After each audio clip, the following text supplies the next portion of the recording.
ততটা লাস্টিং করবে, চায়না মালের চাইতে খারাপ হয়ে যাবে।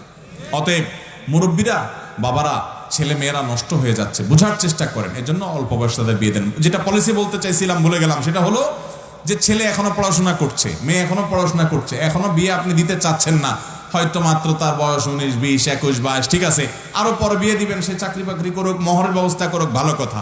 একটা বুদ্ধি করতে পারেন, সেটা হলো এই ছেলে তলে তলে অন্য মেয়েদের সাথে হারাম রিলেশন করবে, আপনার প্রেমের নামে 2 নম্বরই করে বেড়াবে, আর মেয়েরাও এরকম হারাম সম্পর্ক করবে, কোনো না কোনোটা ক্ষেত্রে হয়তো এরা করবে। বেশিরভাগ ছেলে মেয়েরা আজকাল আক্রান্ত। তো বাঁচাবার জন্য বুদ্ধি হলো একটা ভালো মেয়ে আপনার ছেলের জন্য খুঁজে, দিনদার, আপনার ছেলের জন্য যেভাবে যেভাবে চাচ্ছেন সেরকম একটা মেয়ে ব্যবস্থা করে, ওই মেয়ের বাপরে ফুসলায়া ফাসলায়া যদি তাদের বিয়ের বয়স হয়, উপযুক্ত হয়, অন্তত বিয়েটা একজন হুজুরকে দিয়ে পড়ায় নেন যে আগদ হয়ে গেল, কিন্তু দুইজন দুইজনের জায়গায় থাকবে, ছেলের ছেলের বাড়িতে, মেয়ের মেয়ের বাড়িতে, যেটাকে আমার দেশে বলে আগদ হয়ে থাকে, উঠি কি বলে এটাকে আপনাদের এলাকায়? উঠায় নিয়ে আসাটা কি বলে?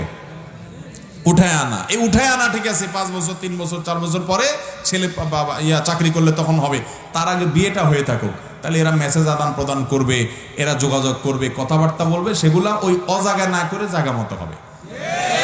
তাহলে পোলাপান এমনি আকাম কুকাম করার চাইতে সে তার বৈধ স্ত্রীর সাথে সম্পর্ক রাখলো, তবে হ্যাঁ, স্বামী স্ত্রী সুলভ তারা একসাথে থাকা, উঠায় আনা, সেটা আপনারা তাদের যখন উপার্জন হবে সেটা করলেন। কমপক্ষে এতটুকু যদি করেন তাহলে পোলাপান অন্তত হারাম থেকে বেঁচে যাবে। বাবারা, নিজেদের সন্তানদের চরিত্র যদি না বাঁচাইতে পারেন তো এই সন্তান কখনো নেককার হবে না, এই সন্তান আপনার দুঃখের কারণ হবে, আপনি নিজে এটা সাফার করবেন। বিদায় সন্তানের চরিত্র বাঁচানোর চেষ্টা করবো তো আমরা ইনশাআল্লাহ। আল্লাহ আমাদের মুরব্বীদেরকে তৌফিক দান করুন।